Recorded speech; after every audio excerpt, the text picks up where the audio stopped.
This recorded lecture will be going over Unit 3 in the ATI PN Mental Health Nursing textbook, and this will go over chapters 11 through 20. Starting with chapter 11, Anxiety Disorders. Normal anxiety is a healthy response to stress that is essential for survival. When anxiety is elevated or persistent, behavior changes and impairment of function can occur. These changes are known as anxiety disorders. They tend to be persistent and often disabling. There are different types of anxiety disorders. Separation anxiety disorder. This is an excessive fear or anxiety when separated from an individual to which the patient feels emotionally attached. There's specific phobias, which is an irrational fear of a certain object or situation. Clinical names are used to refer to specific phobias, such as monophobia, fear of being alone, zoophobia, phobia of animals, or acrophobia, phobia of heights. There is agoraphobia, where the client experiences an extreme fear of certain places, like the outdoors or being on the bridge. There is social anxiety disorder, or social phobia, which is an excessive fear of social or performance situations. There is panic disorder, where the client experiences recurrent panic attacks, and then generalized anxiety disorder. This is an uncontrollable excessive worry for at least 6 months. We also have obsessive-compulsive disorders.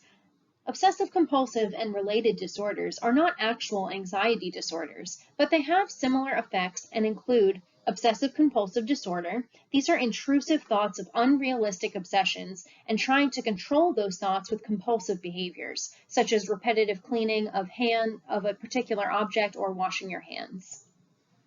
There is hoarding disorder, where a patient has difficulty parting with their possessions, resulting in extreme stress and functional impairments.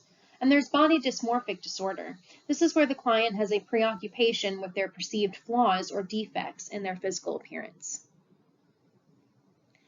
Some risk factors in developing anxiety disorders. These are more likely to occur in females. Obsessive-compulsive and related disorders will also affect females more than males, with the exception of hoarding disorder, which does have a higher prevalence rate among males. Anxiety and obsessive-compulsive disorders also have a genetic and neurobiological link. It's also important to monitor the manifestations of anxiety in a medical facility to rule out any physical cause. Some expected findings that we would see. In separation anxiety disorder, you would expect the client's anxiety to disrupt their ability to participate in routine daily activities. Some physical manifestations include developing during the separation or anticipation of a separation, and they would include headaches, nausea, vomiting, and sleep disturbances. For specific phobias, the patient might experience anxiety manifestations just by thinking of the feared object or situations, and may attempt to decrease that anxiety through the use of alcohol or other substances. In agoraphobia, the avoidance might disrupt the patient's ability to maintain employment or participate in routine activities of daily life. Their fear and manifestations of anxiety are typically out of proportion with the actual danger of the place or situation. With social anxiety disorder or social phobia, the patient might report physical manifestations that are actual or factitious in an attempt to avoid any social situations or the need to perform. With panic disorder, the panic attacks will typically last about 10 minutes, and they can have the following symptoms during a panic attack, including palpitations, shortness of breath, choking or a smothering sensation, chest pain, nausea, feelings of depersonalization, fearing of dying or insanity, and chills or hot flashes. With generalized anxiety disorder, the client will exhibit uncontrollable excessive worry for the majority of days over at least 6 months. And some signs and symptoms include restlessness, muscle tension, avoidance of stressful activities or events, increased time and effort required to prepare for any stressful activities or events, procrastination in decision-making, and sleep disturbances. With obsessive-compulsive disorders, in OCD, the obsessions or compulsions are time-consuming, and they will result in impaired social and occupational functioning. With hoarding disorder, the client's hoarding behavior will result in social and occupational impairment and will often lead to an unsafe living environment.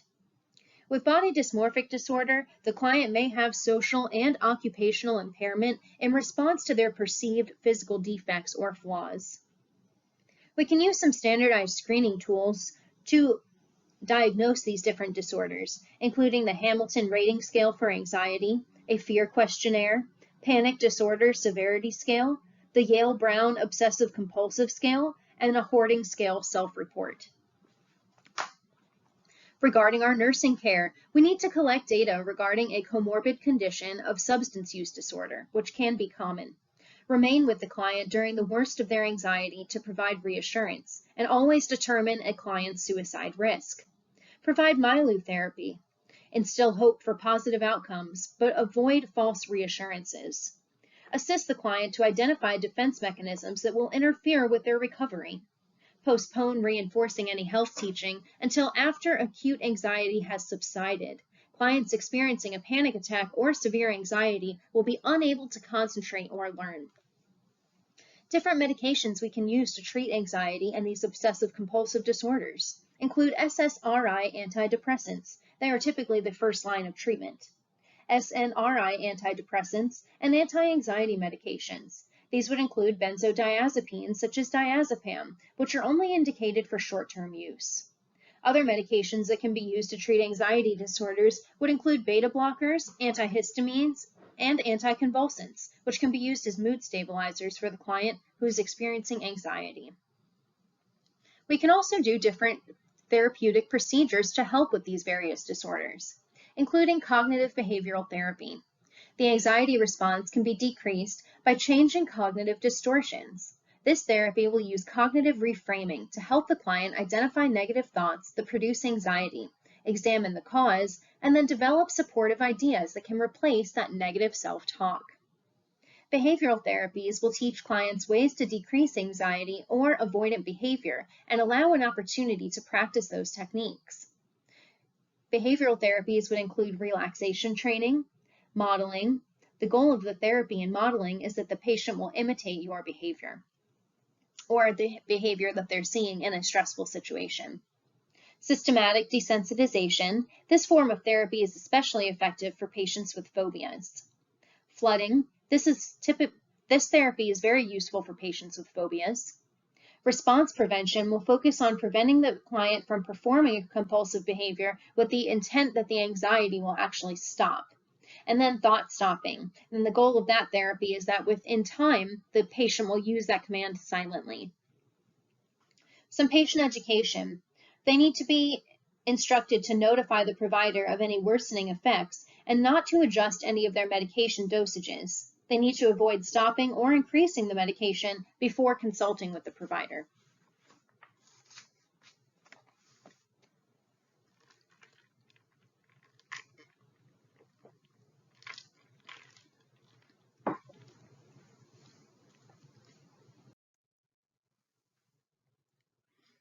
Chapter 12, Trauma and Stressor-Related Disorders. Patients can develop a trauma or stressor-related disorder following exposure to an extreme stressor. This would be something like military combat or interpersonal violence. There are specific disorders. Acute stress disorder is an exposure to traumatic events that cause anxiety, detachment, and other manifestations about the event. These would occur for at least 3 days, but not for more than 1 month following the event.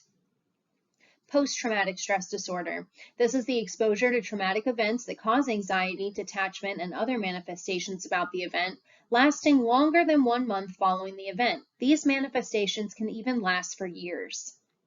There is adjustment disorder, in which a stressor will trigger a reaction, causing a change in mood and/or dysfunction in performing usual activities.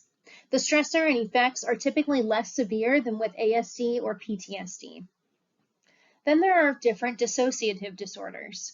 There is depersonalization and derealization disorder. This disorder is characterized by a temporary change in the awareness displaying depersonalization, derealization, or both, typically in response to stress.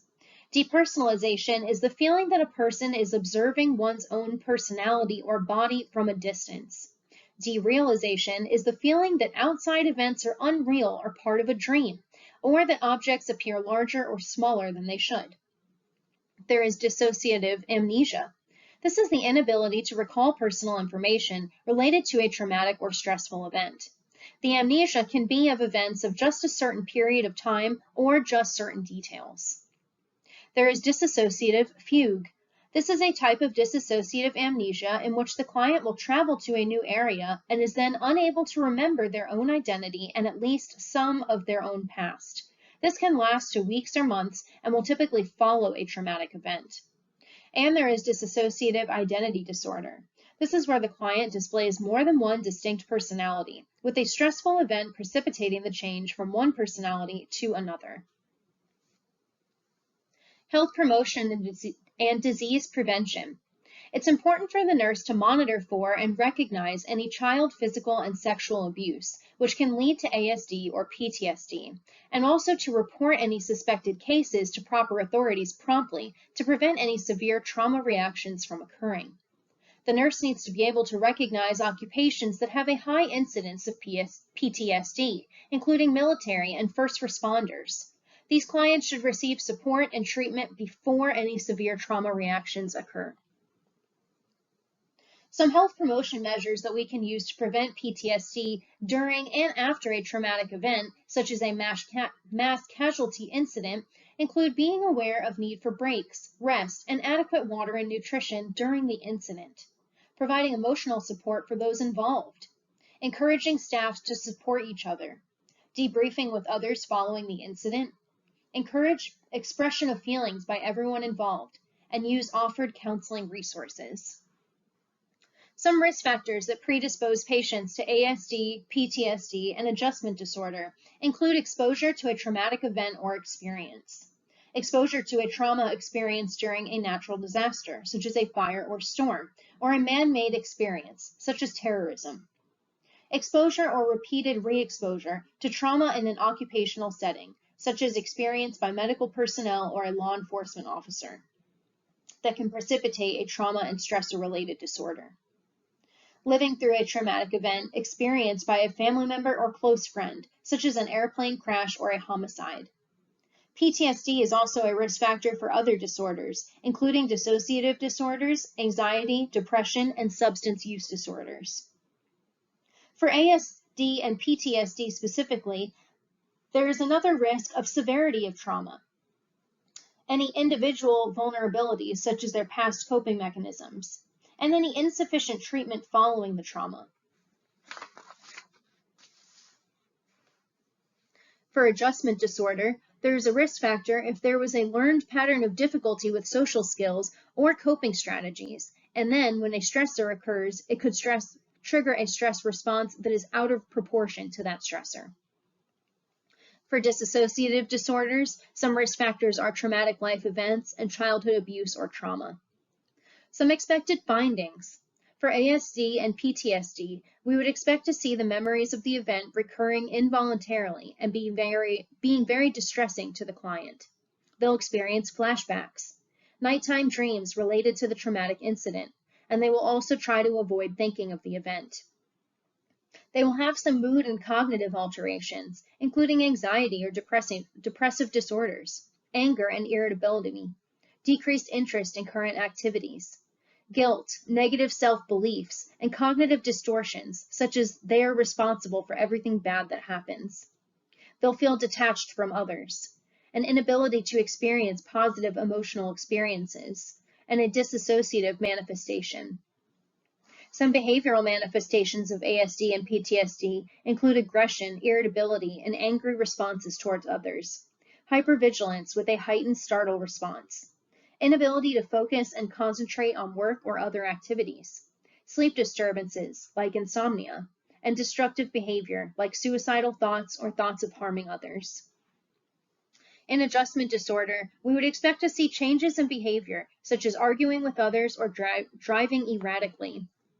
For dissociation disorders, we would In depersonalization and derealization disorder, we would expect the client to report feeling detached from their own body or feeling that their own personal environment is unreal. In dissociative amnesia, the client's lack of memory can range from name to date of birth or the client's entire lifetime.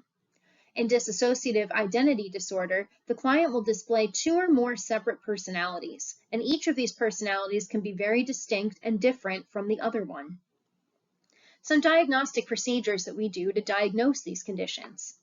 For ASD, PTSD, and adjustment disorder, we use different screening tools, as well as asking about suicidal ideation. For dissociative disorders, we use screening tools to rule out any substance abuse. We ask about the occurrence of stressful events, and we monitor for depression, mood shifts, and anxiety. Nursing care. Trauma-informed care involves care management that regards the impact of the trauma for the client and addresses emotional, psychological, and physiological needs. For ASD, PTSD, and adjustment disorder, the nurse needs to use multiple strategies to decrease the patient's anxiety, including music therapy, guided imagery, massage, relaxation therapy, and breathing techniques. For dissociative disorders, when the client shows readiness, the nurse should encourage independence and decision-making. The nurse should assist with using grounding techniques, like having the client clap their hands or touch an object. We need to educate the patient to verbalize their negative feelings and progress at their own pace. Medications used for treatment. For ASD and PTSD, we use antidepressants that can decrease depression and relieve anxiety. For adjustment disorder and dissociative disorders, medications may not be prescribed unless specific findings of depression or anxiety require treatment. Some therapeutic procedures that we can do to help with these disorders. Cognitive behavioral therapy. This is our cognitive restructuring. Prolonged exposure therapy. This combines the use of relaxation techniques with exposure to the traumatic situation. The exposure can be imagined or practiced in real-world situations. The repeated exposure will eventually result in a decreased anxiety response. There is psychodynamic psychotherapy. This is getting in touch with your conscious and unconscious thought process. There is eye movement desensitization and reprocessing, or EMDR. This is a therapy for children and adults that uses rapid eye movements during desensitization techniques in a multi-phase process by a trained therapist. This is contraindicated for patients with active suicidal ideation, psychosis, severe dissociative disorders, detached retina or glaucoma, or unstable substance use disorder. They could participate in group or family therapy, crisis intervention, somatic therapy for dissociative disorders, hypnotherapy, or biofeedback and neurofeedback. Interprofessional care includes assisting with referring clients to social workers and case managers for coordination of community care, as well as collaborating with psychotherapists to ensure coordination of care. Some patient education includes educating them to monitor for causes and manifestations of their disorder. They need to avoid caffeine and alcohol. They should perform grounding techniques for dissociative disorders. Observe and experience physical objects or situations and keep a written journal to identify any emotions associated with their experiences.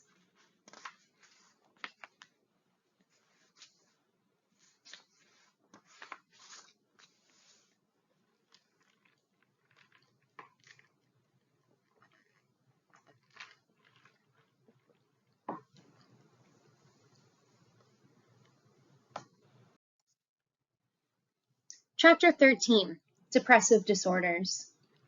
A client who has depression has a potential risk of suicide, especially if they have a family or personal history of suicide attempts, comorbid anxiety disorder or panic attacks, comorbid substance use disorder or psychosis, poor self-esteem, a lack of social support, or a chronic medical condition. Some common comorbidities that occur with depression include anxiety disorders. These disorders are comorbid in approximately 70% of patients with a depressive disorder. This combination can make a patient's prognosis poorer with a higher risk of suicide and disability. Depression can occur with psychotic disorders, substance use disorders, eating disorders, and personality disorders. Depressive disorders are recognized by the DSM-5. Major depressive disorder, or MDD, is a single episode or recurrent episodes of unipolar depression. This is not associated with any mood swings from major depression to mania. This is resulting in a significant change in the patient's normal functioning, accompanied by at least 5 of the following specific clinical findings. These 5 findings need to occur almost every day for a minimum of 2 weeks, and they need to last for most of the day.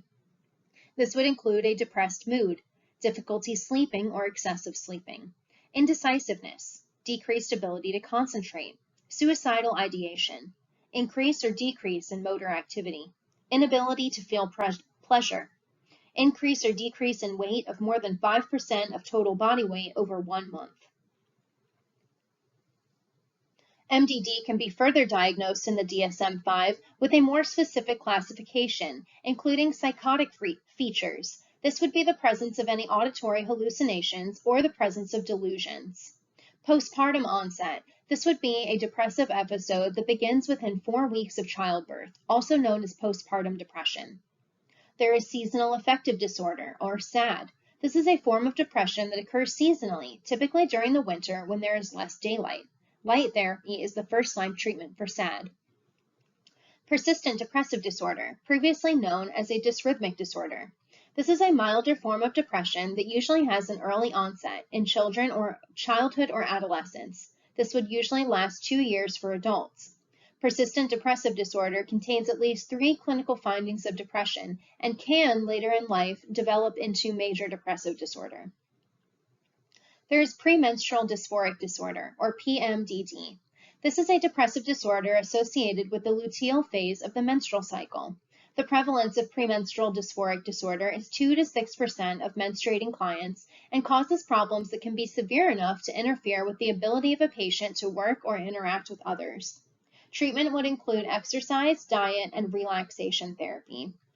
There is also substance-induced depressive disorder, which are clinical findings of depression that are associated with the use of or withdrawal from drugs and alcohol. Patient care.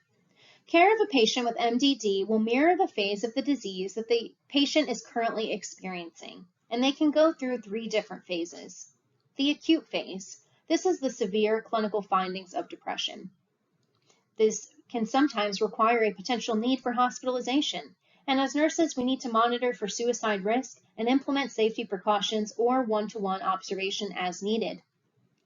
There is the continuation phase. In this phase, the patient has increased ability to function.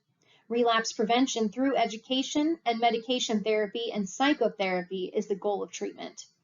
In the maintenance phase, there is remission of manifestations. This phase can sometimes last for years. The goal is prevention of future depressive episodes. Data collection for depressive disorders. We want to go over some different risk factors that would predispose a patient to depression. This would include a family history and a previous personal history of depression. That is the most significant risk factors. Depressive disorders are twice as common in females than males. Depression is common among patients over the age of 65, but it is important to differentiate between early dementia and depression. Some clinical findings of depression that can look like dementia include memory loss, confusion, and behavioral problems such as social isolation or agitation. Neurotransmitter deficiencies. This would be a serotonin deficiency or a norepinephrine deficiency. These can also be risk factors for depression. Imbalances of the neurotransmitters norepinephrine, dopamine, acetylcholine, GABA, and possibly glutamate can also play a role in the occurrence of depression. Additional risk factors for developing depression or depressive disorders include stressful life events, presence of a medical illness, a postpartum period, comorbid anxiety or a personality disorder, comorbid substance use disorder, and trauma occurring early in life. Depressive disorders do occur throughout all groups of people, and depression can be the primary disorder or a response to another physical or mental health disorder.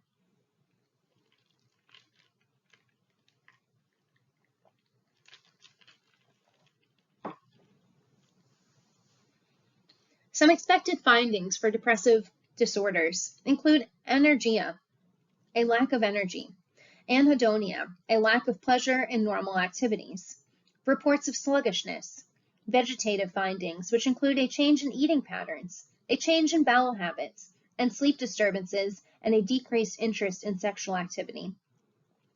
Some physical assessment findings include a sad, blunt affect. A client will exhibit poor grooming and lack of hygiene. Psychomotor retardation is more common, but psychomotor agitation can also occur. Slowed speech, decreased verbalization, delayed response. The patient may seem too tired and can sigh often. We can use some standardized screening tools to diagnose, including the Hamilton Depression Scale, the Beck Depression Inventory, the Geriatric Depression Scale, the Zung Self-Rating Depression Scale, and the Patient Health Questionnaire. For nursing care, we can implement myelotherapy. We absolutely need to determine the patient's risk of suicide and then implement the appropriate safety precautions.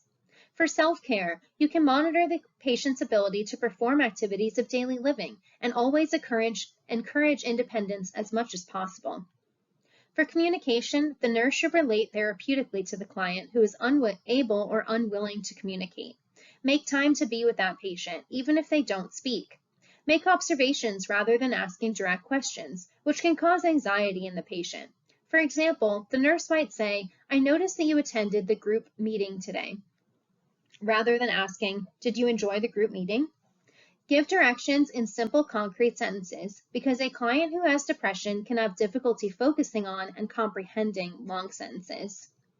We need to maintain a safe environment and also provide counseling. Individual counseling can assist with problem solving, increase coping abilities, change negative thinking to positive thinking, increase self-esteem, assertiveness training, and help use available community resources.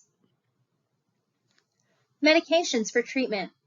Reinforcement of the client teaching for all antidepressants. They should not discontinue the medication suddenly. Therapeutic effects will not be immediate, and it can take several weeks or more to reach full therapeutic benefits. Notify the provider of any thoughts of suicide, and avoid alcohol when taking an antidepressant. Medication treatment includes selective serotonin reuptake inhibitors, or SSRIs. This is the leading treatment for depression. This would include medications such as citalopram, fluoxetine, and sertraline. Patient education. They need to know to observe for manifestations of serotonin syndrome, and if any occur, they should withhold the medication and notify the doctor immediately. They need to avoid the concurrent use of St. John's wort, and they need to follow a healthy diet and exercise regimen because weight gain can occur with long-term use. We can use tricyclic antidepressants such as amitriptyline. Patient education includes minimizing anticholinergic effects by chewing sugarless gum, eating foods high in fiber, and increasing their fluid intake to 2 to 3 liters per day from food and beverage sources. We can treat depression or depressive disorders with monoamine oxidase inhibitors, or MOAIs. MOAIs is how I always call them. An example would be phenelzine. Patient education. Avoid food with tyramine. It just includes ripe avocados or figs, fermented or smoked meats, liver, dried or cured fish, most cheese, some beer and wine, and some protein dietary supplements. We can use atypical antidepressants, such as bupropion. Patient education includes avoiding administering if the patient is at risk of seizures. We can also use serotonin norepinephrine reuptake inhibitors, such as venlafaxine and duloxetine. Nursing actions include having caution when administering this to patients with a history of hypertension. For depressive disorders, patients can also use alternative or complementary therapies. This would include St. John's wort. This is a plant product not regulated by the US FDA and is taken by some individuals to relieve manifestations of mild depression. There are specific medication interactions with St. John's wort that can be potentially fatal. Potentially fatal serotonin syndrome can result if St. John's wort is taken with SSRIs or other types of antidepressants, and foods containing tyramine need to be avoided. Light therapy is the first line of treatment for SAD or SAD, the seasonal affective disorder. Exposure of the face to 10,000 lux light box 30 minutes a day in once or two divided doses. Additional therapeutic procedures that we can try include electroconvulsive therapy or ECT. We know especially a trained nurse needs to be responsible for monitoring the patient before and after this therapy. We can use transcranial magnetic stimulation. This is indicated for depressive disorders that are resistant to other forms of treatment. And we can use vagus nerve stimulation. This can be used for clients with depression that is resistant to antidepressant medications. Interprofessional care includes psychotherapy by a trained therapist that can include individual cognitive behavioral therapy, interpersonal therapy, group therapy, and family therapy. Patient education includes continuation phase followed by a maintenance phase. We need to review the manifestations of depression with the patient and the family member so they can identify a relapse. Reinforce intended effects and potential adverse effects of their medication. Explain the benefits of adhering to therapy. And explain that daily exercise will improve clinical findings of depression as well as to prevent a relapse. Even shorter intervals of exercise can be helpful. Exercise should be regarded as an adjunct to other therapies for the patient with major depressive disorder.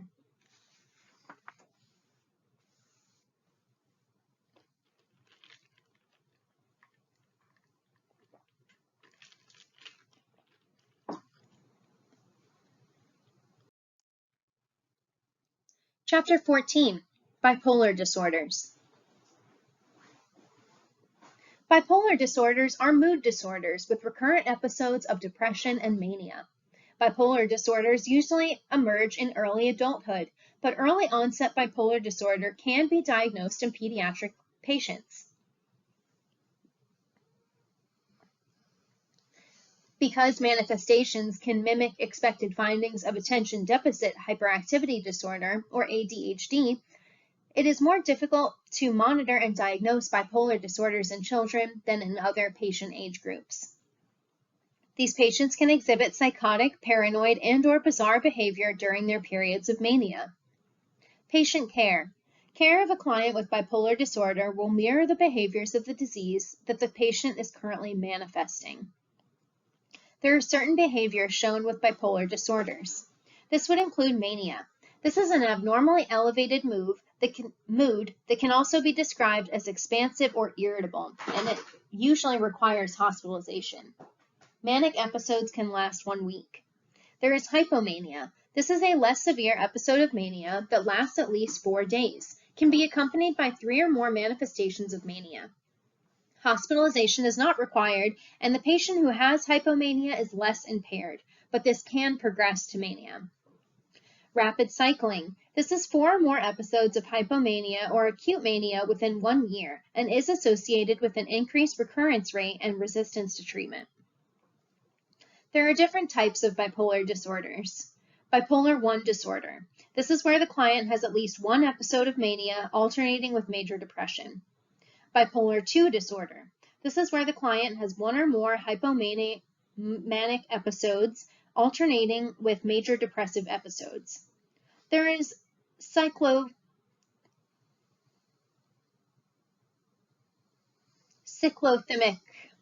disorder. This is where the client has at least 2 years of repeated hypomanic manifestations that do not meet the criteria for hypomanic episodes alternating with minor depressive episodes.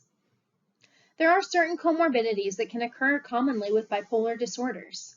This includes substance use disorder, anxiety disorders, borderline personality disorder, oppositional defiant disorder, social phobia and specific phobias, seasonal affective disorder, attention deficit hyperactivity disorder, migraines, and metabolic syndrome.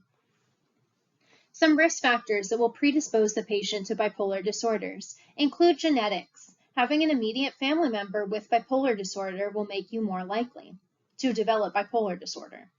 Physiological risk factors include neurobiologic and neuroendocrine disorders. And environmental risk factors include increased stress in the environment that can trigger mania and depression and increase the risk for severe manifestations in genetically susceptible children.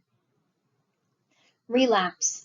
The use of substances such as alcohol, cocaine, and caffeine can lead to an episode of mania. Sleep disturbances can come before, be associated with, or be brought on by an episode of mania. And psychological stressors can also trigger an episode of mania. Some expected findings. They will display either manic or depressive characteristics. Some manic characteristics include labile mood with euphoria, agitation and irritability, restlessness, dislike of interference and intolerance of criticism, increase in talking and activity, flight of ideas, grandiose view of self and abilities, impulsivity, demanding and manipulative behavior, distractibility and decreased attention span, poor judgment, attention-seeking behavior, impairment in social and occupational functioning, decreased sleep, neglect of ADLs, possible presence of delusions and hallucinations, and denial of the illness. Then there are depressive characteristics. These are flat, blunted, labile affect, tearfulness and crying, lack of energy, anhedonia, physical reports of discomfort and pain, difficulty concentrating, focusing, and problem solving, self-destructive behavior, including suicidal ideation, decrease in personal hygiene, loss or increase in appetite or sleep, disturbed sleep, and psychomotor retardation or agitation. A standardized screening tool we can use to diagnose bipolar disorders include Mood Disorders Questionnaire. This is a standardized tool that places mood progression on a continuum from hypomania or euphoria to acute mania, which is extreme irritability and hyperactivity, to delirious mania, which is completely out of touch with reality. Nursing care. The care of the client is based on the behaviors of the bipolar disorder that the patient is currently manifesting. During an acute manic episode, the focus is on safety and maintaining the patient's physical health. We can implement therapeutic MILU. When implementing this, we want to make sure we decrease stimulation without isolating the patient if possible. We need to implement frequent rest periods. We need to protect them from poor judgment and impulsive behavior, such as giving money away and any sexual indiscretions. And we need to remove any potentially dangerous items like belts, shoestrings, perfume, and cologne from the patient. We also need to provide for their maintenance of their self-care needs, so we need to monitor their sleep, fluid intake, and nutrition. We need to provide nutritious but portable foods because the patient might not be able to sit down to eat. We need to supervise their choice of clothes and give step-by-step reminders for hygiene and dress. When communicating with a patient experiencing an acute manic episode, we need to use a calm, matter-of-fact, specific approach. Give concise explanations. Provide for consistency with expectations and limit setting. Avoid any power struggles, and don't react personally to the client's comments. Listen to and act on legitimate client grievances. Reinforce any non-manipulative behaviors, and utilize therapeutic communication techniques. We can use some different medications for bipolar disorders, including mood stabilizers such as lithium carbonate, first-generation antipsychotic medications, second-generation antipsychotic medications, and antidepressants. There are therapeutic procedures that can help with bipolar disorder, including ECT therapy. Patients who are suicidal or those with rapid cycling can also benefit from ECT. Patient education. Group, family, and individual psychotherapy will improve problem solving and interpersonal skills. We need to reinforce health teaching. The chronicity of the disorder will require long-term pharmacological and psychological support. There are precipitating factors of relapse that they can monitor for, including sleep disturbance, use of alcohol or caffeine, and they need to be sure to be educated on medication administration and adherence. Complications of bipolar disorder include physical exhaustion and possible death. A client in a true manic state will usually not stop moving and does not eat, drink, or sleep. This can become a medical emergency. Nursing actions include preventing the patient from self-harm, decreasing their physical activity, encouraging adequate fluid and food intake, promoting an adequate amount of sleep every night, assisting the patient with their self-care needs, and managing their medication appropriately.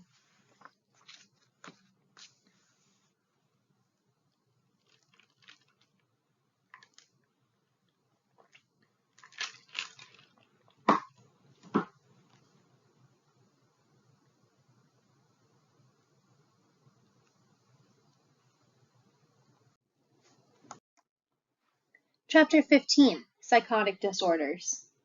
Schizophrenia spectrum and other psychotic disorders affect thinking, behavior, emotions, and the ability to perceive reality. Schizophrenia probably results from a combination of genetic, neurobiological, and non-genetic factors.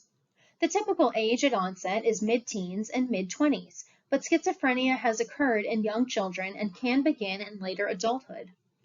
Psychotic disorders become problematic when manifestations interfere with interpersonal relationships, self-care, and the ability to work. There are different types of disorders. Schizophrenia. This is where the client has psychotic thinking or behavior present for at least 6 months. Areas of functioning, including school or work, self-care, and interpersonal relationships, are significantly impaired. There is schizotypal personality disorder.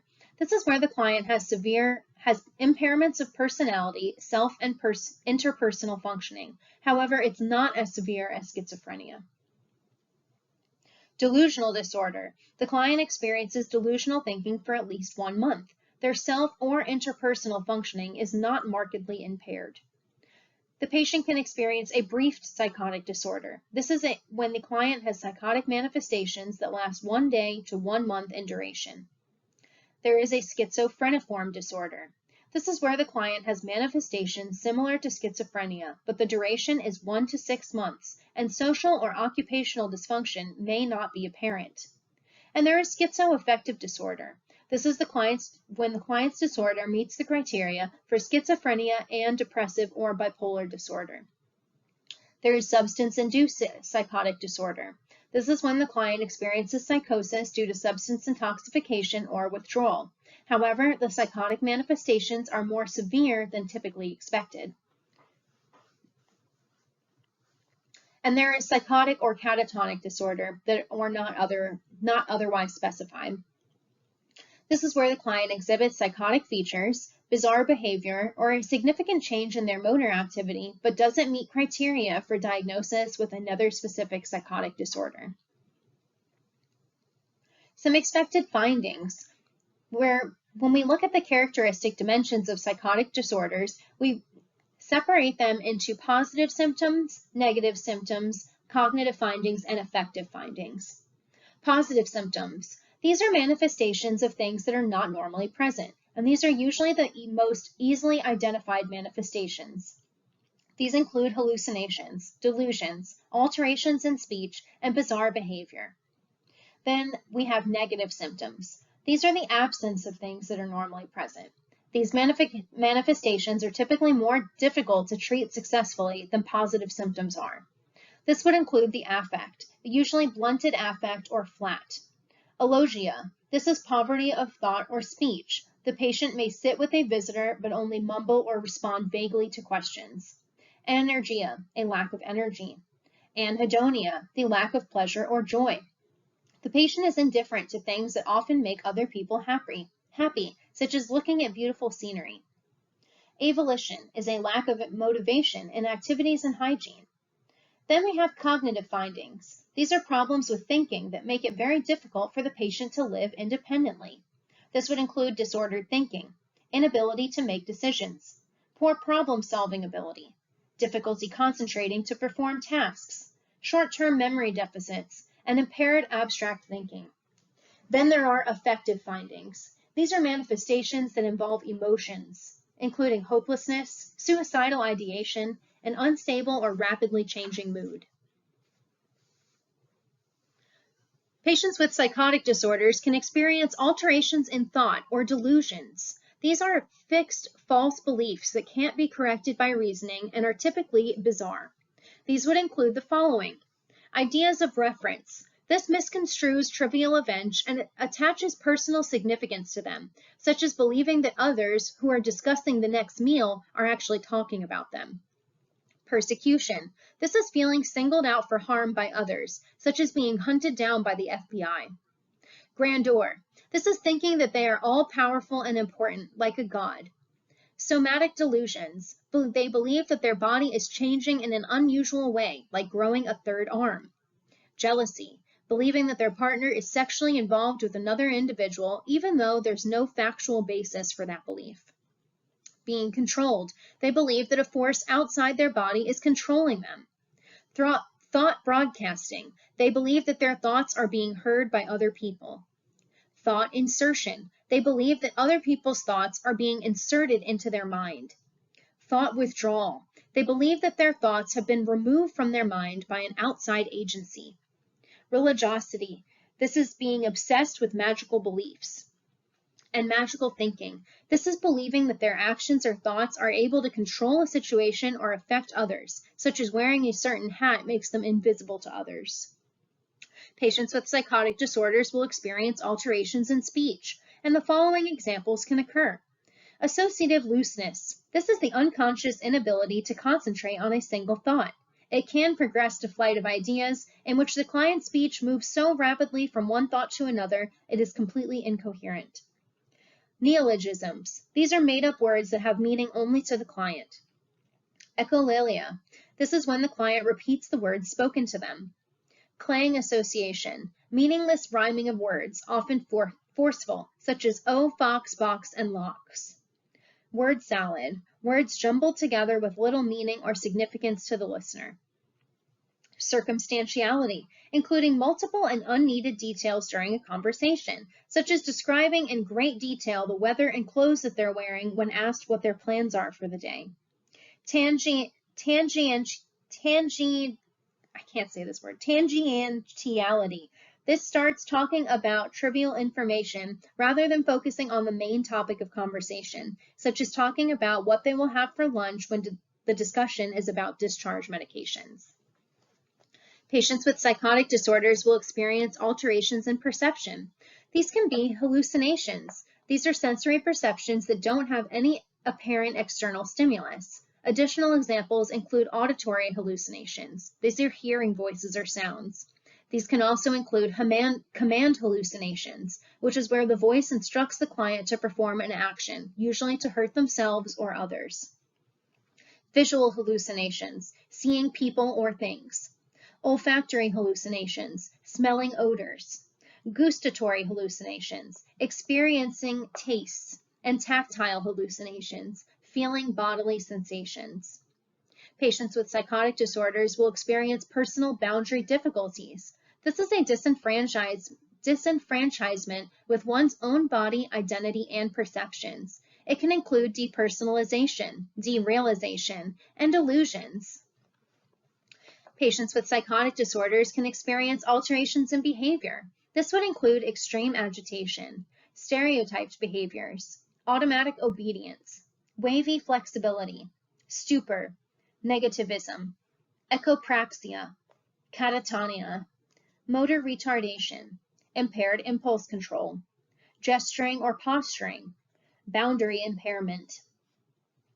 There is a standard screening tool that we can use to diagnose psychotic disorders, and that is the Abnormal Involuntary Movement Scale. This tool is used to monitor involuntary movements and tardive dyskinesia in patients with antipsychotic medications, who take antipsychotic medications. Nursing care. Myelotherapy is used for patients with a psychotic disorder in both acute mental health facilities and community facilities. We need to provide a structured, safe environment in the myelo for the client to decrease their anxiety and distract them from the constant thinking about the hallucinations. We can use assertive community treatment, or ACT, intensive case management and interprofessional team approach to assist clients with community living needs. Nurses need to establish a trusting relationship with the patient. Use appropriate communication to address these hallucinations and delusions. This would include asking the client directly about their hallucinations. The nurse should not argue or agree with their view of the situation, but we can offer comments such as, "I don't hear anything, but you seem to be frightened."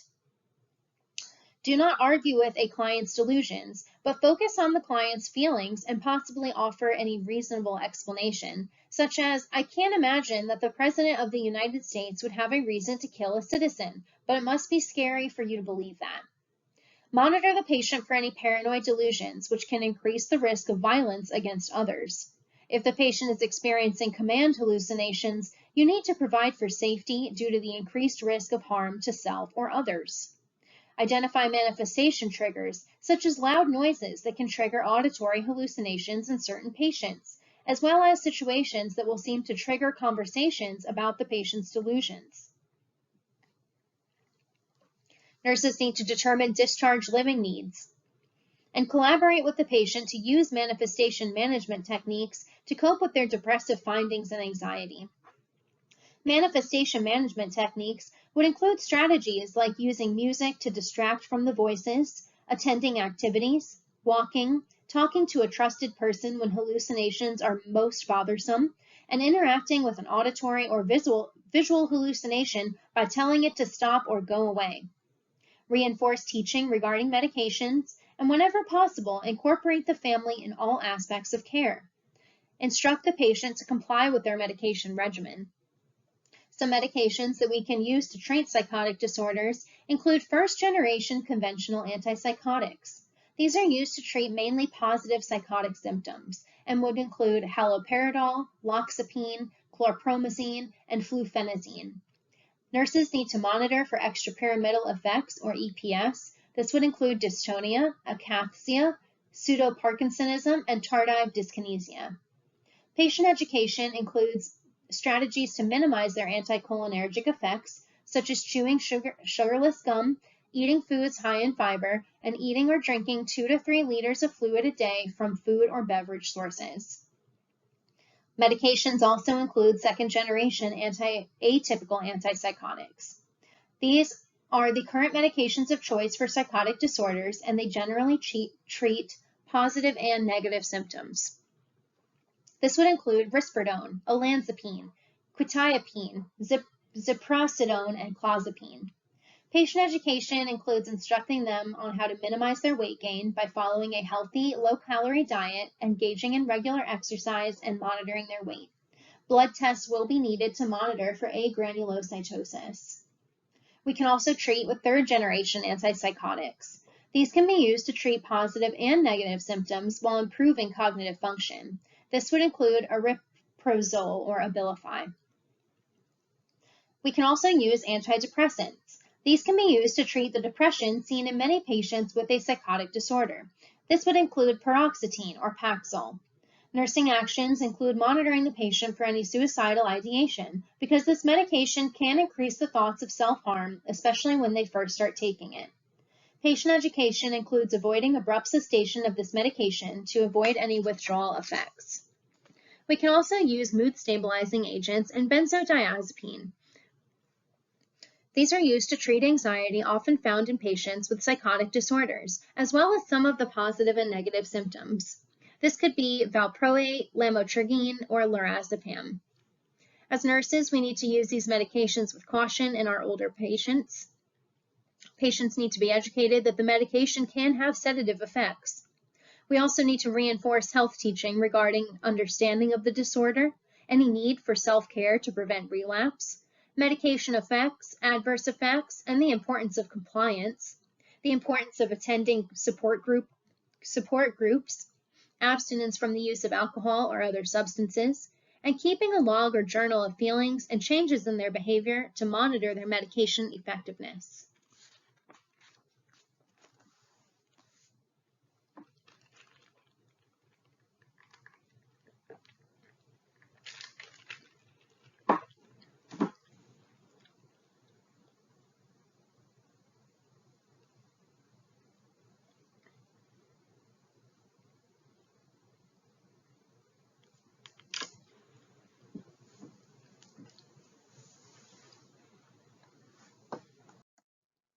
Chapter 16, Personality Disorders.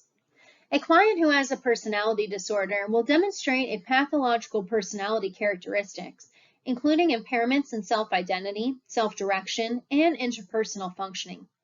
Personality disorders will often co-occur with other mental health diagnoses, including depression, anxiety, and eating and substance use disorders. Patients with personality disorders will utilize defense mechanisms. The defense mechanisms used by patients with personality disorders will include repression, suppression, regression, undoing, and splitting. Of all of these, splitting is most frequently seen in the acute mental health setting. This is the inability to incorporate positive and negative aspects of oneself or others into a whole image. This is commonly associated with borderline personality disorder. Some risk factors that predispose a patient to a personality disorder would be comorbid substance use disorders, as well as a history of nonviolent and violent crimes, including sex offenses, any childhood abuse or trauma, and any biological influences, including genetic and biochemical factors. Some expected findings in patients with a personality disorder would be for them to exhibit one or more of the following common pathological personality characteristics.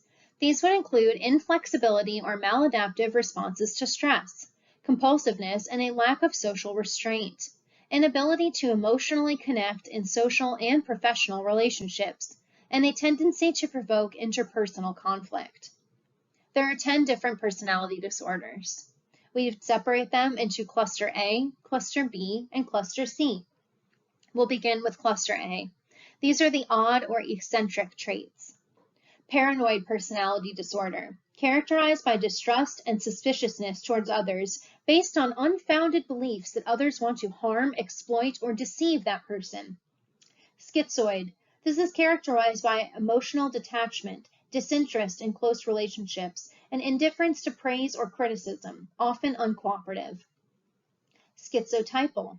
This is characterized by odd beliefs leading to interpersonal difficulties, an eccentric appearance, and magical thinking or perceptual distortions that are not clear delusions or hallucinations. Then there are Cluster B disorders. These are dramatic, emotional, or erratic traits. Antisocial. This is characterized by disregard for others with exploitation, lack of empathy, repeated unlawful actions, deceit, failure to accept personal responsibility. There is evidence of conduct disorder before the age of 15, a sense of entitlement, manipulative, impulsive, and seductive behaviors, non-adherence to traditional morals and values, and verbally charming and engaging. There is borderline. This is characterized by instability of affect, identity, and relationships, as well as splitting behaviors, manipulation, impulsiveness, and fear of abandonment. Often self-injurious and potentially suicidal. Ideas of reference are common, and they are often accompanied by impulsivity. There is histrionic. This is characterized by emotional, attention-seeking behavior in which the person will need to be the center of attention, often seductive and flirtatious. And then there is narcissistic. This is characterized by arrogance, grandiose views of self-importance, the need for consistent admiration, and a lack of empathy for others that strains most relationships. They are often sensitive to criticism. Then we have Cluster C. These are anxious or fearful traits, insecurity, and inadequacy. There is avoidant. This is characterized by social inhibition and avoidance of all situations that require interpersonal contact, despite wanting close relationships, due to an extreme fear of rejection. These patients will have feelings of inadequacy and are anxious in social situations. There is dependent. This is characterized by extreme dependency in a close relationship, with an urgent search to find a replacement when one relationship ends. And there is obsessive compulsive.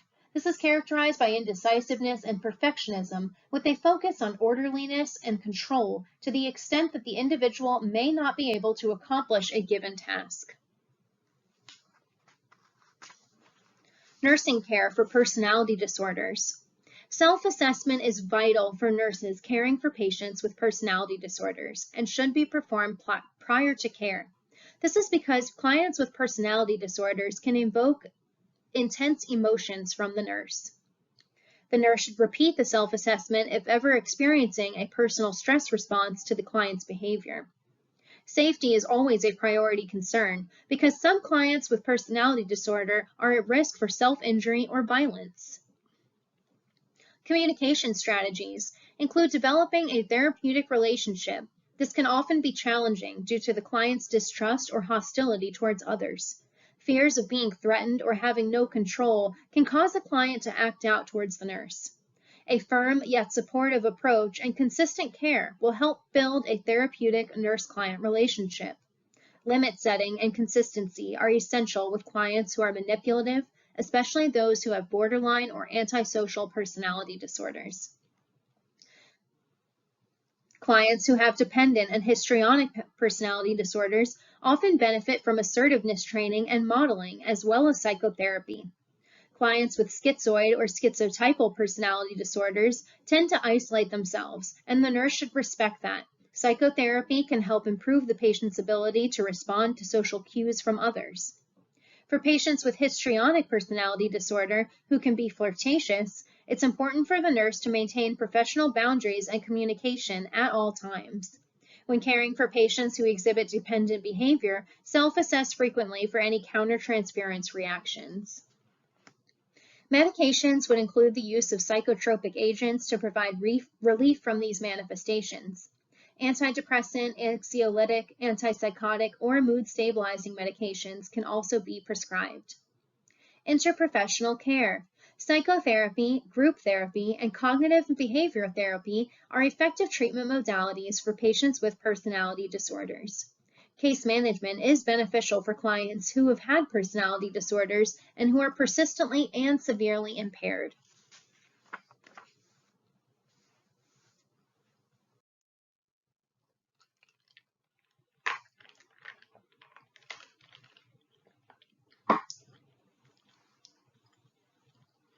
Chapter 17, Neurocognitive Disorders. Neurocognitive disorders are a group of conditions characterized by the disruption of thinking, memory, processing, and problem solving. There are different types of cognitive disorders. Cognitive disorders recognized and defined by the DSM-5 include delirium, mild neurocognitive disorder, or NCD, major neurocognitive disorder, commonly known as dementia. Although delirium tends to be short-term and reversible, mild neurocognitive disorders may or may not progress to a major disorder. Major disorders are progressive and irreversible.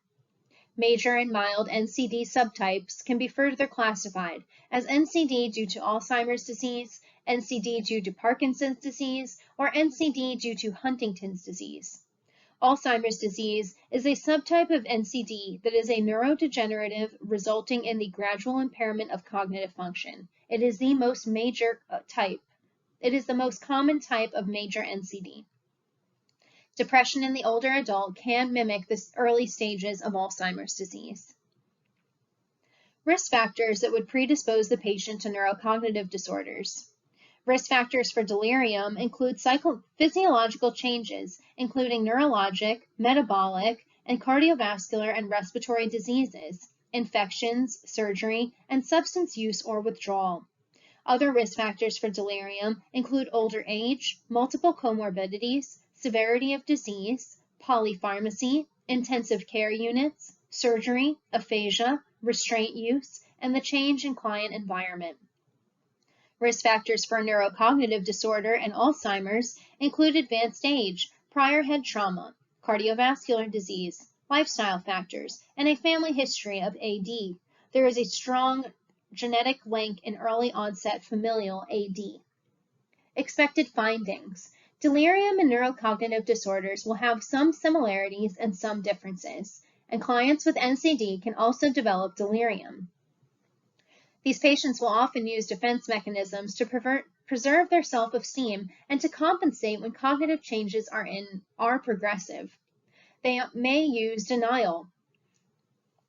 Both the client and the family members can refuse to believe that changes in memory are taking place, even when those changes are very obvious to other people. Confabulation. The client can make up stories when questioned about events or activities that they don't remember. This can seem like lying, but it's actually an unconscious attempt to save their own self-esteem and prevent them from admitting that they can't remember. Persevation. This is when the client avoids answering questions by repeating phrases or behavior. This is another unconscious attempt to maintain their self-esteem because their memory is failing them. Diagnostic procedures. There are no specific laboratory or diagnostic testing to diagnose NCDs. Definitive diagnosis cannot be made until autopsy. Testing is done to rule out all other pathologies that could be mistaken for NCDs. Some diagnostic testing would include a chest and head X-ray, EEG, ECG, liver function studies, thyroid function tests, neuroimaging, urinalysis, blood electrolytes, folate and vitamin B12 levels, vision and hearing tests, and a lumbar puncture.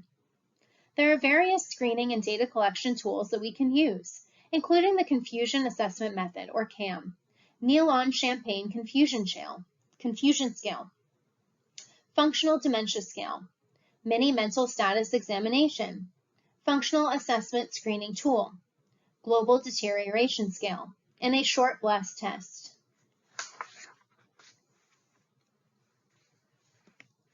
Delirium is different from a neurocognitive disorder. Delirium has a rapid onset over a short period of time, such as hours or days. A neurocognitive disorder has an onset of gradual deterioration. This can occur over months or years. Manifestations of delirium include impairments in memory, judgment, ability to focus, and the ability to calculate. These can fluctuate throughout the day. Disorientation and confusion are often worse at night and early in the morning. The level of consciousness is typically altered and can rapidly fluctuate. There are 4 different types of delirium. They can be hyperactive with agitation and restlessness, hypoactive with apathy and quietness, mixed, having a combination of hyper and hypo manifestations, and unclassified. Restlessness, anxiety, motor agitation, and fluctuating moods are common. A personality change can be rapid. Changes in reality can cause fear, panic, and anger. This should be considered a medical emergency. With neurocognitive disorder, manifestations will include impairments in memory, judgment, speech, the ability to recognize familiar objects, and these impairments will not change throughout the day. The level of consciousness is unchanged. Sundowning can occur. The personality change will be gradual. Delirium is often caused by hospitalization of older adults. It can be caused by medical conditions such as malnutrition, infection, depression, electrolyte imbalance, or substance use, and it can be caused by surgery, often secondary to withdrawal from illegal substances. Neurocognitive disorders are caused by cognitive deficits not related to another mental health disorder. Advanced age is the primary risk factor. Subtypes of neurocognitive disorder can be related to Alzheimer's disease, traumatic brain injury, Parkinson's disease, and other disorders affecting the neurologic system. The outcome for delirium is reversible if the diagnosis and treatment of the underlying cause are prompt and found. The outcome for neurocognitive disorder is irreversible and progressive. Nursing care. The best way to prevent and manage delirium is to minimize any risk factors and promote early detection. Timely recognition is essential. Nursing interventions are focused on protecting the patient from injury, as well as promoting patient dignity and their quality of life. We need to collect data for potential injury, such as any falls or wandering. We need to provide a well-lit environment, minimizing any contrast and shadows. We have to provide cognitive support. We can do this by providing memory compensatory aids, such as clocks, calendars, photographs, memorabilia, seasonal decorations, and familiar objects. Reorient the patient as necessary. Keep a consistent daily routine and maintain consistent caregivers. Cover or remove mirrors to decrease any fear and agitation. Attend to the patient's physical needs. Monitor their neurologic status. Check skin integrity, which can be compromised due to poor nutrition, bed rest, or incontinence. Implement measures to promote sleep. Provide eyeglasses and assistive hearing devices as needed. Attend to communication by communicating in calm, reassuring tones. Speak in a positively worded phrase. Don't argue with any hallucinations or delusions, or question them. Establish eye contact and use short, simple sentences when speaking to the client. Focus on one item of information at a time. Limit their number of choices when dressing or eating. Minimize the need for decision-making and abstract thinking to avoid any frustration. Approach slowly and from the front. Address the client by name. Use caution when administering medications as needed for any agitation or anxiety. Medications can often be the underlying cause of delirium. For neurocognitive disorders, we can use cholinesterase inhibitor medications.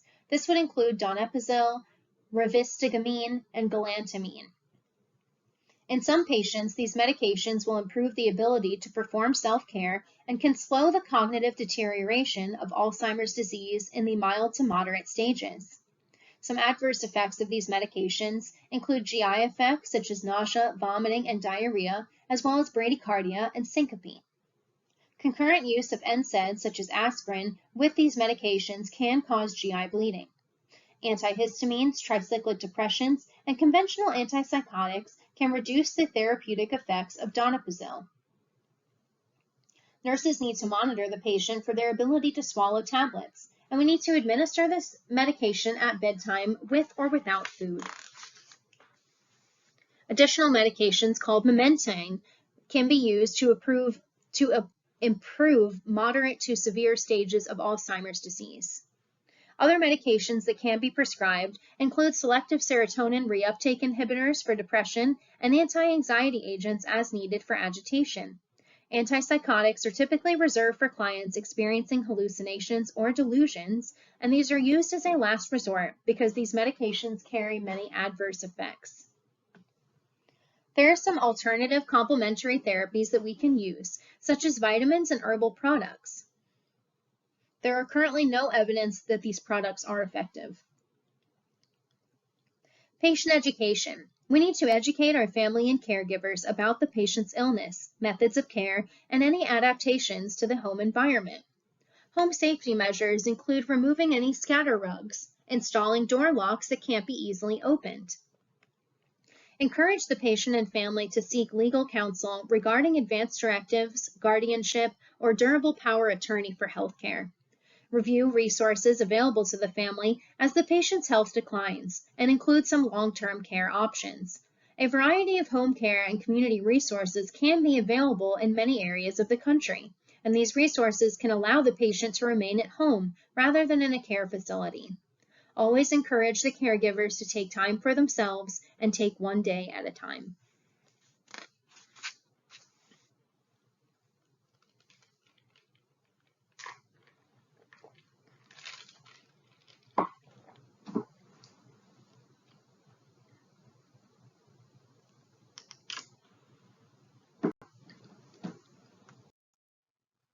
Chapter 18, Substance Use and Addictive Disorders. A substance use disorder involves repeated use of chemical substances, leading to clinically significant impairment during a 12-month period. Non-substance-related disorders, including behavioral and process addictions, include gambling, sexual activity, shopping, social media, and internet gaming. Substance use and addictive disorders are characterized by loss of control due to the substance use or behavior, participation that continues despite continuing associated problems, and a tendency to relapse back into the substance use or behavior.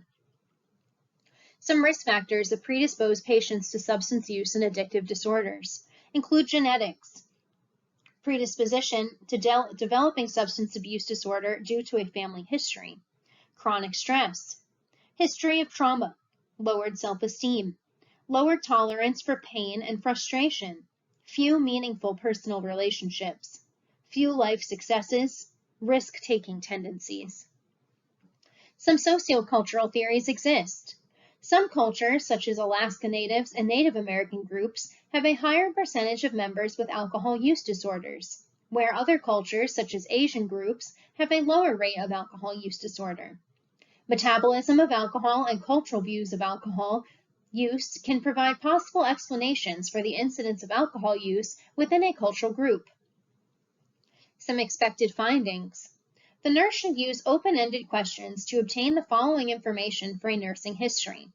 We need to know the type of substance or addictive behavior, the pattern and frequency of substance use, the amount of substance used, the age at the onset of substance use, any changes in occupational or school performance, changes in use patterns, periods of abstinence in history, previous withdrawal manifestations, Date of the last substance used or addictive behavior.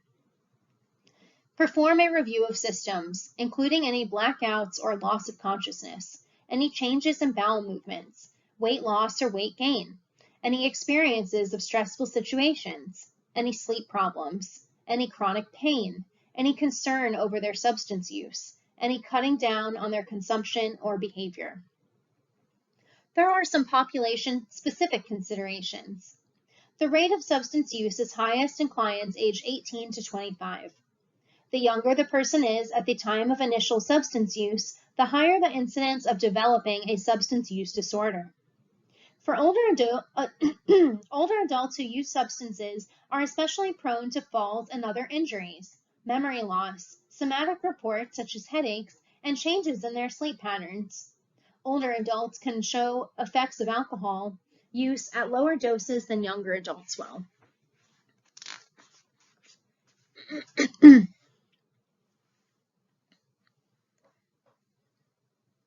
Some commonly used substances, such as designer or club drugs, such as ecstasy, can combine substances from different categories, which will produce varying effects of intoxication or withdrawal. Opioids, such as heroin, morphine, and hydromorphone, can be injected, smoked, inhaled, and swallowed. Misuse of prescription opioids for non-medical use has increased in the recent years. Effects of intoxication include slurred speech, impaired memory, and pupillary changes, impaired judgment or social functioning. An antidote, naloxone, is available for IV use to relieve these effects of toxicity. Withdrawal is typically very unpleasant but not life-threatening. Central nervous system depressants. CNS depressants can produce physiological and psychological dependence and can have cross-tolerance, cross-dependency, and an addictive effect when taken concurrently. This includes alcohol. Death can occur from acute toxicity in levels greater than 0.4%. Your blood alcohol level depends on many factors, including body weight, gender, concentration of alcohol in drinks, number of drinks, gastric absorption rate, and the individual's tolerance level. Effects of intoxication. When taken in excess, slurred speech, nystagmus, memory impairment, altered judgment, decreased motor skills, decreased level of consciousness. When taken chronically, direct cardiovascular damage, liver damage, erosive gastritis and GI bleeding, acute pancreatitis, and sexual dysfunction.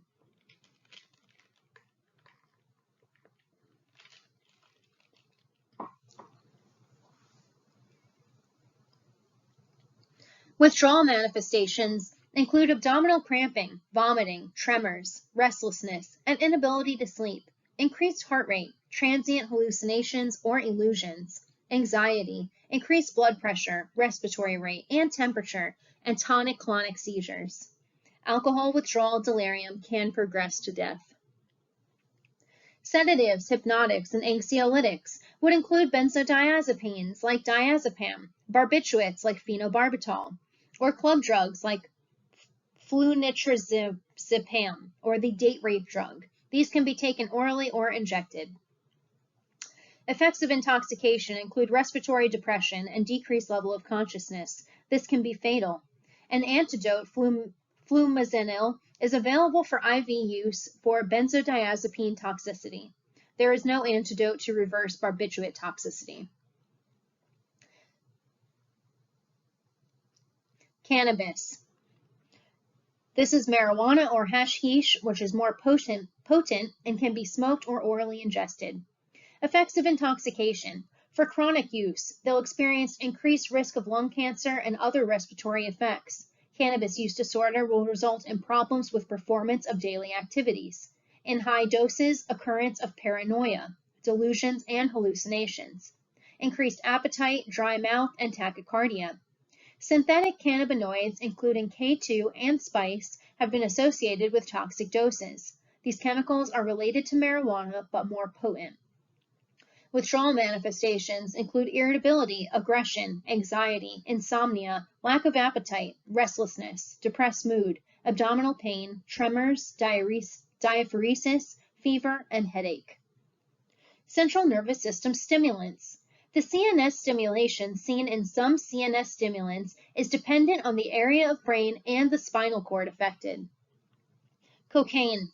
This can be injected, smoked, or inhaled, snorted. Effects of intoxication. For mild toxicity, they'll experience dizziness, irritability, tremor, blurred vision. With severe effects, will include hallucinations, seizures, extreme fever, tachycardia, hypertension, chest pain, possible cardiovascular collapse, and death, as well as nasal damage from inhaled cocaine. Withdrawal manifestations are not life-threatening, but possible occurrence of suicidal ideation is possible. Amphetamines and methamphetamines can be taken orally, injected IV, snorted, or smoked. Effects of intoxication include increased heart rate, blood pressure, body temperature, cardiac dysrhythmia, stroke, kidney failure, irritability, anxiety, panic, paranoia, psychosis, weight loss. Heavy use can cause severe dental problems, dilated pupils. Withdrawal manifestations are not life-threatening. Inhalants includes amyl nitrate, nitrous oxide, and solvents that can be sniffed, huffed, or bagged. This is often by children or adolescents. The effects of intoxication will depend on the substance, but generally cause behavioral or psychological changes, such as dizziness, nystagmus, uncoordinated movements or gait, slurred speech, drowsiness, hyporeflexia, muscle weakness, diplopia, stupor or coma, respiratory depression, and even possibly death. There are no withdrawal manifestations. Hallucinogens includes LSD, mescaline or peyote, and PCP. These are usually ingested orally, but can be injected or smoked. Effects of intoxication include anxiety, depression, paranoia, impaired judgment, impaired social functioning, pupil dilation, tachycardia, diaphoresis, palpitations, blurred vision, tremors, incoordination, and panic attacks. Withdrawal manifestations can occur in hallucinogen persisting perception disorder. This is when visual disturbances of a flashback hallucinations will occur intermittently for years. Caffeine. This includes cola drinks, coffee, tea, chocolate, and energy drinks. Effects of intoxication commonly occurs with ingestion of greater than 250 milligrams. One 2-ounce high energy drink can contain 215 to 240 milligrams of caffeine. Tachycardia and arrhythmias, flushed face, muscle twitching, restlessness, diuresis, GI disturbances, anxiety, and insomnia. Withdrawal manifestations can occur within 24 hours of last consumption and include headache, nausea, vomiting, muscle pain, irritability, inability to focus, and drowsiness. Nicotine will also affect nicotinic receptors in the brain, the carotid body, the aortic arch, and the CNS. Activation of these receptors will stimulate the action that occurs with cocaine and other addictive substances. Tobacco, nicotine includes cigarettes and cigars, smokeless tobacco. Effects of intoxication include highly toxic, but acute toxicity is seen only in children or when exposure is to nicotine and pesticides. Long-term effects include cardiovascular disease, respiratory disease, and with smokeless tobacco, irritation to oral mucous membranes and cancer.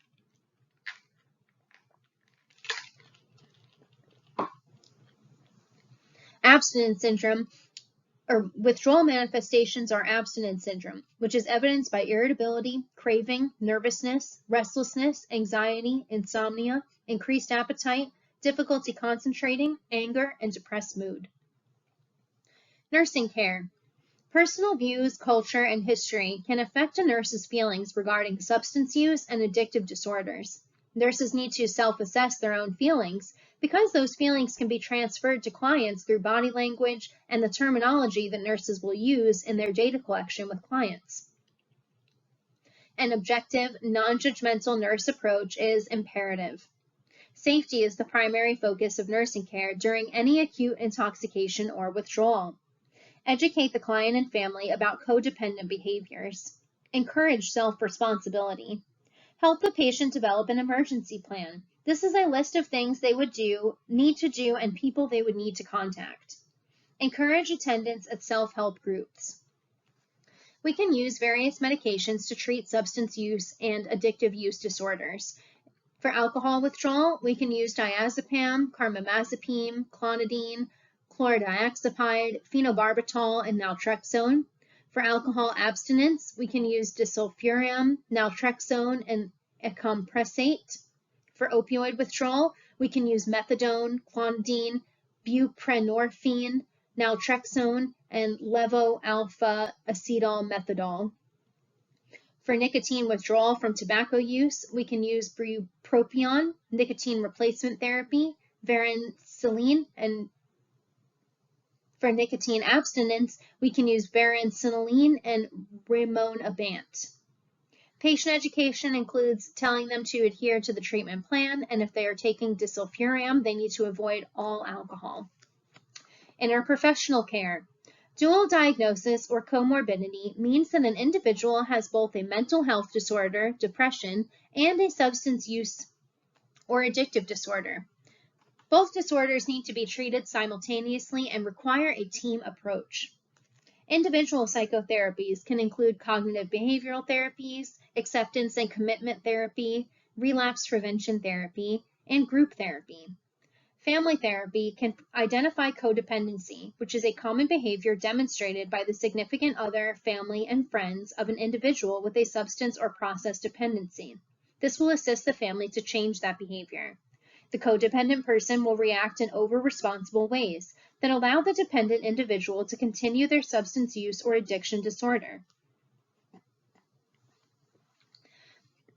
For example, a partner can act as an enabler by calling the client's employer with an excuse of illness when the patient is intoxicated. Patient education. Instruct the patient to recognize indications of relapse and factors that will contribute to their relapse. Encourage the patient and family to attend a 12-step program, such as Alcoholics Anonymous, Narcotics Anonymous, or Gamblers Anonymous, and the family as well. The family groups also, such as Al-Anon and Alateen. These programs will teach patients that abstinence is necessary for recovery. A higher power is needed to assist in recovery. Clients are not responsible for their disease, but are responsible for their recovery. And other people can't be blamed for their addictions, and they need to acknowledge their feelings and problems.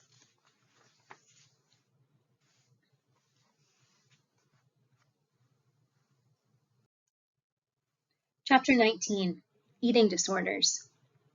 The mortality rate for eating disorders is high, and suicide is also a risk. Treatment modalities will focus on normalizing eating patterns and beginning to address the issues raised by the illness.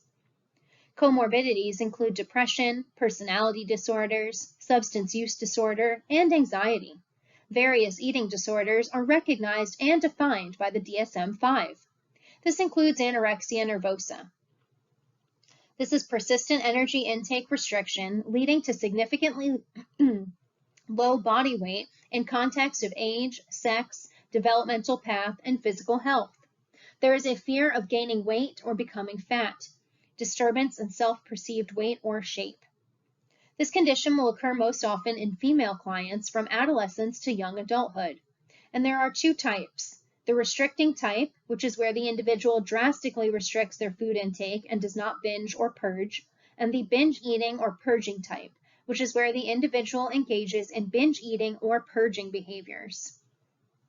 Bulimia nervosa. These clients recurrently eat large quantities of food over a short period of time. This is binge eating, which can then be followed by inappropriate compensatory behaviors, such as self-induced vomiting. This is purging, to rid the body of excess calories. Binge eating and inappropriate compensatory behavior will occur on average of once a week for 3 months. These patients have a lack of control over eating. Most of these clients with bulimia nervosa will maintain a weight within a normal range or slightly higher. The BMI will be between 18.5 to 30. The average age of onset in the female client is late adolescence or early adulthood. There are two different types. The purging type, where the client uses self-induced vomiting, laxatives, diuretics, or enemas to lose or maintain weight, or the non-purging type, where the client can compensate for binge eating through other means, such as excessive exercise, the misuse of laxatives, diuretics, or enemas. There is binge eating disorder. This is where clients recurrently eat large quantities of food over a short period of time without using any compensatory behaviors associated with bulimia nervosa. These clients experience distress following their binge eating episode. These episodes would occur at least once a week for 3 months. Binge eating is the most common eating disorder, and it is the highest in adult females. The severity of the disorder will depend on the number of binge eating episodes per week. Some risk factors for developing eating disorders include occupational choices that encourage thinness, like fashion modeling. Participation in athletics, especially at an elite level of competition. A history of obesity. Family genetics. It's more commonly seen in families with a history of eating disorders. Biological factors include hypothalamic, neurotransmitter, hormonal, or biochemical imbalances. Interpersonal relationships include being influenced by parental pressure with the need to succeed.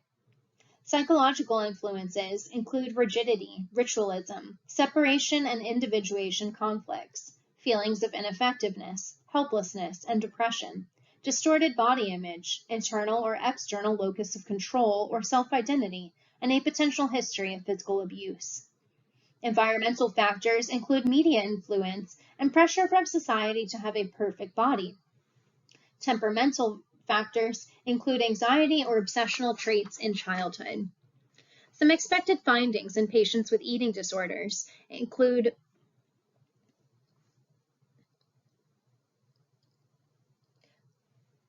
when we're looking at the nursing history, we want to include the following information: their perception of the issue, their eating habits, any histories of dieting, methods of weight control, a value attached to a specific shape and weight, interpersonal and social functioning, difficulty with impulsivity as well as compulsivity, family and interpersonal relationships.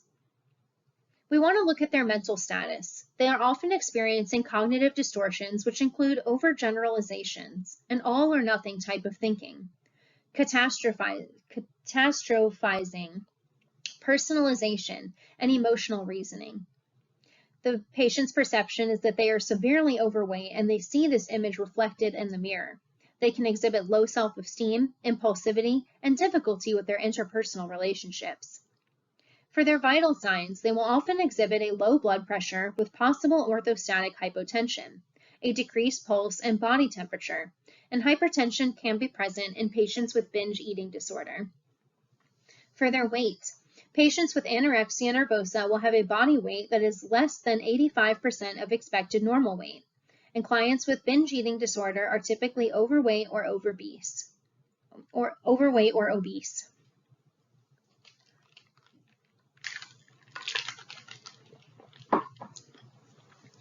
Skin, hair, and nails.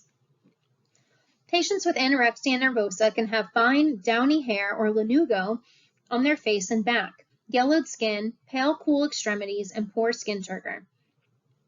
Patients who engage in purging activities can have calluses or scars on their hand, which is known as a Russell's sign. They may have dental erosion and caries if the patient is purging. They could exhibit an irregular heart rate. They could show signs of dehydration and electrolyte imbalances, as well as decreased energy and loss of bone density. They could show esophageal tears or gastric rupture and bulimia. They could exhibit amenorrhea, which can be seen in clients with anorexia nervosa, or menstrual irregularities. Some criteria for acute care treatment. They need to have a rapid weight loss or weight loss of greater than 30% of their body weight over the past 6 months. Vital signs demonstrating a heart rate less than 40 beats per minute, a systolic pressure less than 70, and a body temperature less than 96.8 degrees, as well as psychiatric criteria, including severe depression, suicidal behavior, family crisis, or psychosis. Laboratory and diagnostic tests. Some common laboratory abnormalities associated with anorexia and bulimia include hypokalemia, anemia and leukopenia with lymphocytosis, thrombocytopenia, possible impaired liver function, hypoalbuminemia, possible elevated cholesterol, elevated BUN, abnormal thyroid function tests, elevated carotene levels, decreased bone density, abnormal bone glucose level, blood glucose level, EKG changes. Some electrolyte imbalances will depend on the patient's method of purging, whether they use laxatives, diuretics, or vomiting. These could be hypokalemia, hyponatremia, hypochloremia, hypomagnesemia, hypophosphatemia, decreased estrogen, or decreased testosterone. Some standardized screening tools we can use to diagnose eating disorders include the Eating Disorder Inventory, Questionnaire for Eating Disorder Diagnosis, and Eating Disorder Screen for Primary Care. Nursing care includes providing a highly structured MILU in an acute care unit for the patient requiring intensive therapy. Use a positive approach and support to promote patient self-esteem and positive self-image. Establish realistic goals for weight loss or gain. Promote cognitive behavioral therapies, such as cognitive reframing, relaxation techniques, journal writing, and desensitization exercises. Use behavioral contracts to modify client behaviors. Reward the client for positive behaviors, such as completing meals or consuming a set number of calories. Encourage self-care activities. Work with a dietitian to provide nutrition education to include correcting misinformation regarding food, meal planning, and food selection. A structured and inflexible eating schedule at the start of therapy, only permitting food during scheduled times, will promote new eating habits and discourage binge or binge purge behavior. Provide small, frequent meals, which are better tolerated and will help prevent the client from feeling overwhelmed. Limit a high-fat and gassy foods at the start of treatment. Instruct the client to avoid caffeine to reduce the risk for increased energy, which can result in difficulty controlling eating disorder behaviors. Caffeine can also be used by clients as a substitute for healthy eating. Some medications we can use to help patients with eating disorders include selective serotonin reuptake inhibitors. We need to instruct the patient that this medication can take 1 to 3 weeks for an initial response, with up to 2 months for a maximal response. Interprofessional care includes collaborating with a registered dietitian who needs to be involved to provide the client with nutritional and dietary guidance. Consistency of care among all staff is also very important. Patient education, encouraging follow-up treatment in an outpatient setting, and encourage patient participation in a support group. Complications of eating disorders include refeeding syndrome. Refeeding syndrome is the potentially fatal complication that can occur when fluids, electrolytes, and carbohydrates are introduced into a severely malnourished patient. We can also see cardiac dysrhythmias, severe bradycardia, and hypotension.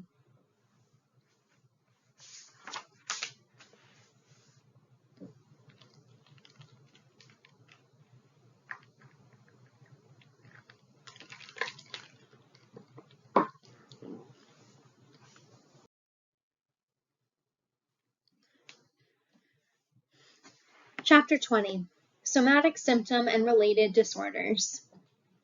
Clients who have somatic symptom and related disorders are often encountered in primary care settings. It is important that nurses are familiar with these disorders as well as their role when caring for these clients. Somatic symptom and related disorders include somatic symptom disorder, illness anxiety disorder, conversion disorder, factitious disorder, and psychological factors affecting other medical conditions. Somatic symptom disorder. Somatization is the expression of psychological stress through physical symptoms. The physical manifestations of somatic symptom disorder cannot be explained by underlying pathology. Somatic symptoms can cause distress for these clients and will often lead to long-term use of healthcare services. These symptoms can be vague or exaggerated. The course of the disease can be acute, but it's often chronic, with periods of remission and exacerbation. These clients will often reject a psychological diagnosis as the cause for their physical symptoms. They will seek care from several providers, which increases medical costs. Anxiety and depression are often comorbidities. Risk factors that predispose the patient to somatic symptom disorder include first-degree relatives with somatic symptom disorder, decreased levels of neurotransmitters, which are serotonin and endorphins, depressive disorder, personality disorder, or anxiety disorder, childhood trauma, abuse, or neglect, and learned helplessness. Some expected findings: somatic symptoms that would disrupt the patient's daily life, excessive preoccupation with those symptoms, high utilization of healthcare services and multiple healthcare providers. CT scans and MRIs can be performed to rule out any underlying pathology. Data collection tools include the patient health questionnaire. These are used to identify the presence of the 15 most commonly reported somatic symptoms. This includes abdominal pain, back pain, pain in the extremities and joints, menstrual problems or cramps, headaches, chest pain, dizziness, fainting, heart pounding or racing, dyspnea, problems with pain or sexual intercourse, problems with bowel elimination, nausea, indigestion, or gas, lethargy, and problem sleeping. Nursing care. Accept the somatic symptoms as being real to the patient. Monitor for any suicidal ideation and any thoughts of self-harm.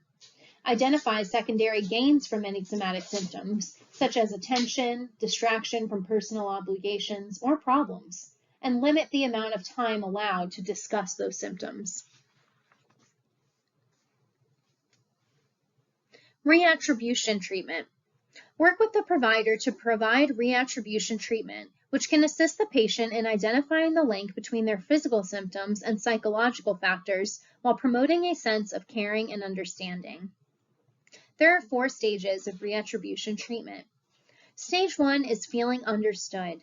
The nurse should use therapeutic communication, active listening, and empathy to obtain a thorough history of symptoms while focusing on the patient's perception of symptoms and their cause. This stage will also include a brief physical data collection. Stage 2, broadening the agenda. Provide acknowledgement of the patient's concerns and provide feedback about data collection findings. Stage 3, making the link. Use therapeutic communication to acknowledge the lack of a physical cause for the symptoms while allowing the client to maintain their self-esteem. Stage 4, negotiating further treatment. Work with the provider and client to develop a treatment plan that allows for regular follow-up visits. Administer medications as prescribed, including analgesics, antidepressants, and anxiolytics. Patient education should include assisting a case manager to develop a follow-up appointment schedule with their provider every 4 to 6 weeks. This strategy will provide set appointments and decrease the need for any unscheduled health care, as well as medical costs associated with lab and diagnostic tests if treatment from other providers is preferred. Illness anxiety disorder. This misinterprets physical manifestations as evidence of a serious disease process. Illness anxiety disorder was previously known as hypochondriasis. Or a hypochondriac. This can lead to obsessive thoughts and fears about the illness. Clients who have illness anxiety disorder are overly aware of their bodily sensations and will attribute those to a serious illness. These clients will research their suspected disease excessively and examine themselves repeatedly, such as checking their throat in the mirror. These clients will continue to have anxiety despite negative diagnostic tests and reassurance from the provider. Risk factors for developing illness anxiety disorder include a first-degree relative with illness anxiety disorder, any previous losses or disappointments resulting in feelings of anger, guilt, or hostility, childhood trauma, abuse, or neglect, depressive disorder or anxiety disorder, a major life stressor, and low self-esteem. Expected findings with illness anxiety disorder include excessive anxiety that a serious illness is present or will be acquired. Some clients that have illness anxiety disorder have the health-seeking type. This is where they're frequently seeking medical care and diagnostic tests, where others will exhibit the care-avoidant type. This is where they avoid all contact with providers due to a correlation with increased levels of anxiety. CT scans and MRIs can be performed to rule out any underlying pathology. Nursing care includes encouraging independence in the patient's self-care. Medications should be administered as prescribed, including antidepressants and anxiolytics. Patient education includes attending community support groups and collaborating with the provider to receive brief but frequent office visits. Conversion disorder. This is also known as functional neurologic disorder. Conversion disorder results when a patient exhibits neurological manifestations in the absence of a neurologic diagnosis. Patients with conversion disorder will transmit emotional or psychological stressors into their physical manifestations. The neurologic manifestation will cause a significant impairment in multiple aspects of the patient's life.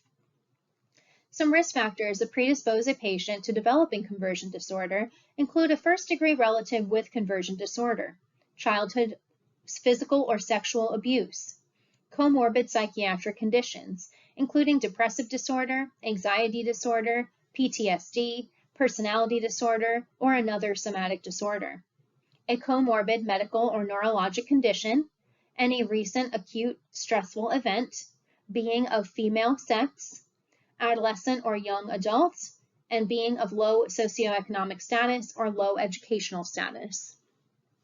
Some expected findings of conversion disorder include manifestations of an alteration in voluntary motor or sensory function. Motor function would include paralysis, movement or gait disorders, or seizure-like movements. Sensory would include blindness, inability to speak, inability to smell, numbness, deafness, tingling or burning sensations. CT scans and MRIs can be performed to rule out any underlying pathology. Nursing care includes ensuring the safety of the clients, encouraging verbalization of feelings, and assisting the client to identify any psychological triggers of their manifestation, instructing the patient on alternative coping mechanisms, understanding that the incidence of remissions and reoccurrence. Remission occurs without intervention in approximately 95% of patients, especially if the onset of manifestations is due to an acute stressful event. The relapse rate is approximately 20%, and that's typically occurring within the first 1 year of initial diagnosis. Administer medications as prescribed, including antidepressants and anxiolytics. Psychological factors affecting other medical conditions. Psychological and behavioral factors can play a role in any medical condition. The mind-body connection has been the subject of research, proving a link between a client's psychological state and their physical condition. The development of certain medical conditions, such as heart disease and cancer, have been linked to patients with depressive and anxiety disorders. Other medical conditions have been found to be caused or perpetuated by a psychological or behavioral factor. Risk factors for developing psychological factors with other medical conditions includes chronic stressors, depressive disorder or anxiety disorder, and malfunction of neurotransmitters. Some expected findings include a confirmed medical diagnosis, a psychological or behavioral factor that is linked to the medical diagnosis in one of the following ways. It must contribute to the development, exacerbation, or delayed recovery of the medical diagnosis. It needs to interfere with the client's adherence to the treatment of the medical diagnosis. It needs to place the patient at an increased risk for physical health problems. And it needs to cause or exacerbate physical manifestations or the patient's need for medical treatment.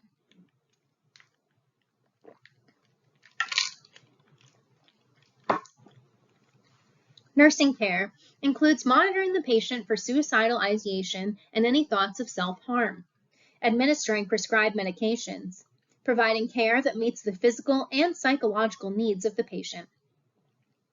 Factitious disorder. This was previously known as Munchausen syndrome. This is the conscious decision by the patient to report physical or psychological manifestations.